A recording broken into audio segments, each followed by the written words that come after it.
I think it's important to say it this way, that although my calling as a pastor is, of course, a godly thing and a sacred thing, a mom changing diapers, or a dad even changing diapers, and makes it clear. Martin Luther makes it clear, dads, you do that too.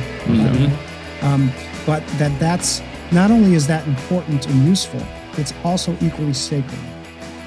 Yeah. And so the diapers and sippy cups is ordinary. Yes, that most of our callings are the everyday things. The people that we meet when we're walking down the street, to quote Mr. Rogers or something. Most of what we do is not the extraordinary. Yep.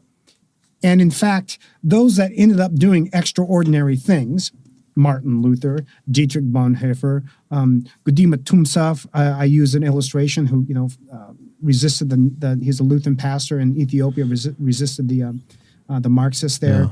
Yeah.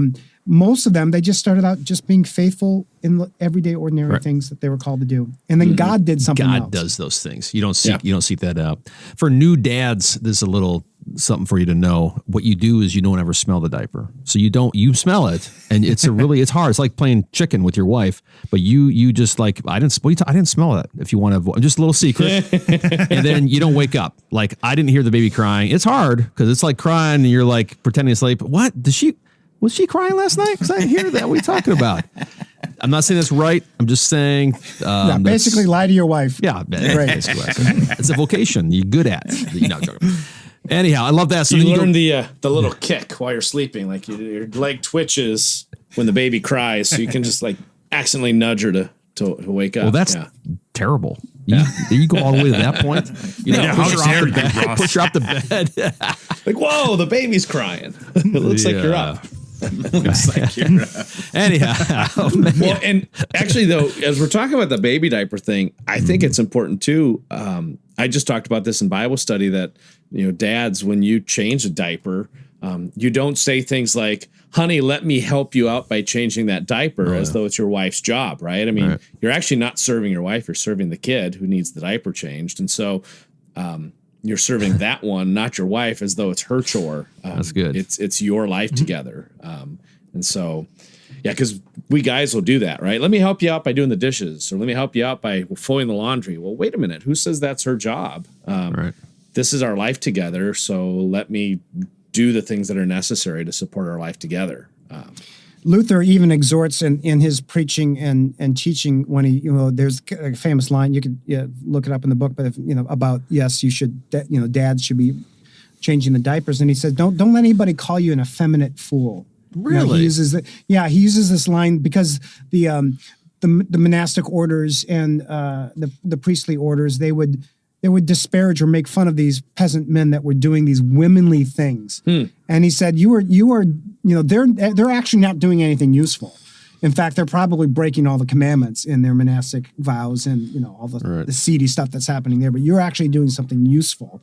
And so he exhorts the dads, change those diapers and don't let anybody tell you that it's less than. Yeah. Oh, okay. I was about to call Ross an effeminate fool, so we're not doing that. That's fascinating. For a different reason. At least I don't read poems at the beginning of a podcast. That's fascinating, and it kind of kills your stereotype of Christianity, let alone Lutherans. Luthers. Yeah. Luther kills a lot of stereotypes, by the way. If you read Luther, you're going to be absolutely shocked in a lot of ways. But this is related, of course, to we know this thing called the masks of God. Yeah. And maybe I'll bring that up now. Sure. And you guys have probably talked about that before.